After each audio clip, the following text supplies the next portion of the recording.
Some people get their roller blinds home and they realise that they should have ordered a spring assist.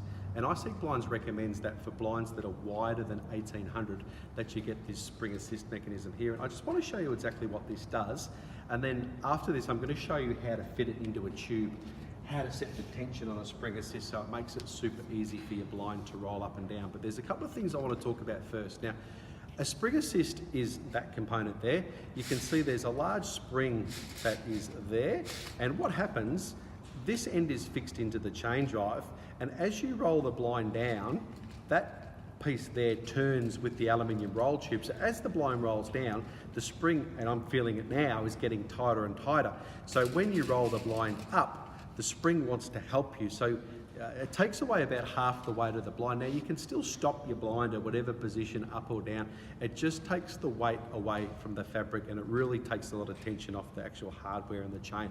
So it's a really good device to have. If you're finding it a bit tight, then that's a really easy fix to make a blind nice and smooth. Now, before you go and invest in a spring assist, there's just one thing that I want you to check, and that is, with a correctly installed roller blind, you can move the blind about 1.5 millimeters from left to right, and that's how we set the blinds up in the factory. So if the blind is too tight and it's been forced into the brackets, well, that's going to be contributing to making the chain drive harder to pull up and down, and we have to fix that, and I've talked about that in a couple of other videos. So if your blind's nice and loose, I'm going to show you how the two components come together. Now, before I do that, I just want to show you that the chain drive mechanism here,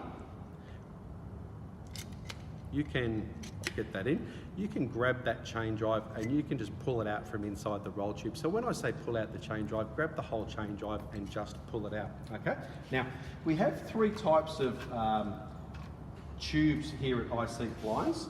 And I'm going to start with the process of fitting the spring assist inside the tube. So this part here has to go into there. And I just want you to acknowledge these four ribs that are right here. So that's the top of the tube, that's the bottom, and there's four ribs. And can you also see those four ribs, Sally, on that there?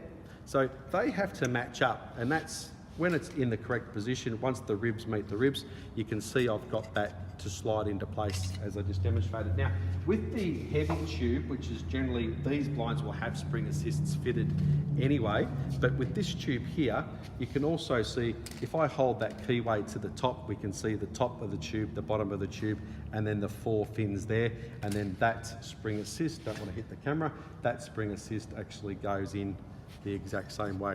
Okay, now I'm going to show you how the two components come together. It's nice and easy, and then we're going to put it in a tube, and I'm going to talk to you about how to pre-tension the spring so you get the best use out of it. So these male chain drive part here goes into here, so it's male female, it pops into place, and if I hold that, there's this little C-clip that comes with the spring assists.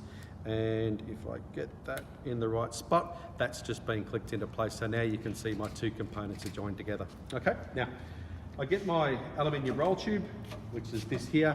I'm looking out for my fins. I've got to match everything together. So my fins are in place, if I get it the right way. So my fins are in place. Now, here's the interesting part, and this is why I've got this diagram. So I'm actually going to put that down for a second. If my blind is a back rolling blind, so here's the window here and this is the front, so you're looking at the blind in this direction. If my blind is a back rolling blind, then to pre-tension the spring assist, I'm actually going to turn it now, before I put it into the tube, I'm going to turn it in the opposite direction, okay? And I'm going to do that about 5 or 6 times. And then once I've pre-tensioned the chain drive, again, looking at those ribs on the side of the chain drive, sorry Sally, those ribs just there, they match up with the ribs that are on the actual tube itself. So when the spring does go, when the chain drive does go into position, the chain drive can't rock from back to forth, and I've got that put in there. So what I've just done is I've pre-tensioned that spring so that when you use it, you get straight into the meaty part of the spring. If it's back rolling, I'm going to pre-tension my chain drive in the opposite direction as per that arrow. If the blind is front rolling here, and again, this is the window, and that's where you're looking at the blind that way. Then we're going to turn it in the opposite direction. So you can see the blind goes this way and down. We're going to pre-tension in the opposite direction. And sometimes that's just a bit of hit and miss. You might find 6 turns is not enough. When you put the blind back in the brackets, what you're looking for is a nice even tension. So it'll be nice and even coming down, and it'll be nice and helpful to come up. It won't be too jumpy because the spring's got too much tension, but it won't be hard to do because the spring hasn't got enough tension. So you just got to find that nice even spot through the middle. That's the way you fit it. Your blind's now going to go up and down really well. Thanks.